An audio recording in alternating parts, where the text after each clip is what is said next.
Joining us now is the founder of the Bus Project, a nonprofit progressive organization. It mobilizes young voters, and the Democratic state representative from Oregon's 47th district, Jefferson Smith. Jefferson, how are you doing tonight? Hey, Chris, doing well. Good to see you. Good to see you, too. So you're running for re-election, right? You have to go around and you have to explain to people why they should care about the state legislature. How do you communicate, particularly to new voters and young voters, the stakes for a local race like yours? So how do you get folks excited about local races? Yes. I guess I do cartwheels. I've seen you do them, actually. Yeah, I sang I'm Just a Bill on the radio. This is what I did.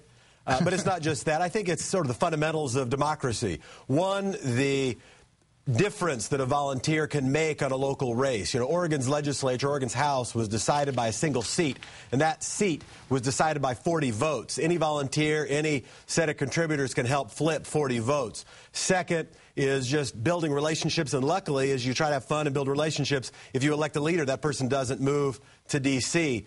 And third, with how much is at stake.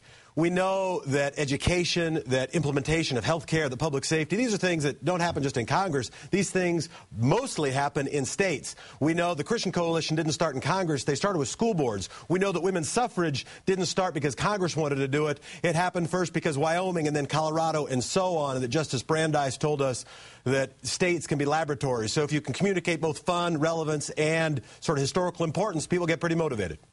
One of the fun things that you do at the Bus Project, which has become something of an annual tradition, is called Trick or Vote. What does Trick or Vote involve for the viewing audience, who I feel like will appreciate this undertaking? Yeah, it's fun. People should do it. The Pew Charitable Trust came out with a study that said that the best way to increase voter participation was face-to-face contact, like knocking on doors. And, Chris, what's the one cultural tradition that happens every year that involves knocking on doors? Trick or treat. Yes, exactly. Halloween. And when is Halloween? Right before Election Day. Always a couple days before the election. So we might be too old to trick or treat, but we're never too old to trick or vote. So we go around, remind people to vote, get some candy, have a party afterwards. It's fun. So one of the things that we've seen at the national level this year is this influx of money, often through channels that are able to mask who the donors are.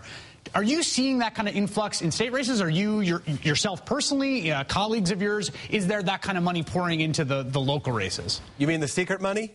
Yes. I don't know. It's secret.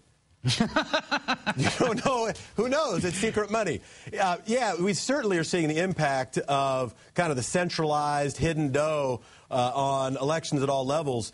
And just as importantly, it's not just that it's secret money, it's that it's selfish money. It's not advocating necessarily for any public interest, but for a very specific set of self-interests. And a big set of our problems, the reason I think it's so insidious and important, is that a huge portion of our problems are, in a market sense, nobody's job. Right? Whose job is it to figure out education for this century, to figure out what health care reform should be? Whose job is it to do energy reform? You know, BP's? Maybe. You know, that's why I think that kind of stuff's got to be all of our jobs, not anyone's job. And that's why volunteers and people committing to the public interest are so important. That's why it's really an honor to be here and urge people to get engaged in these last few days, because the volunteers watching your show are priceless. Definition of priceless: worth a lot, not for sale. That is Oregon Democratic State Representative Jefferson Smith, who will be in a magical costume, I'm sure, this weekend and knocking on doors as he loves to do. Meriwether Lewis. Meriwether Lewis. Jefferson Smith, thanks so much for joining me tonight. I really appreciate it. Thanks a lot, Chris. Thanks for having me.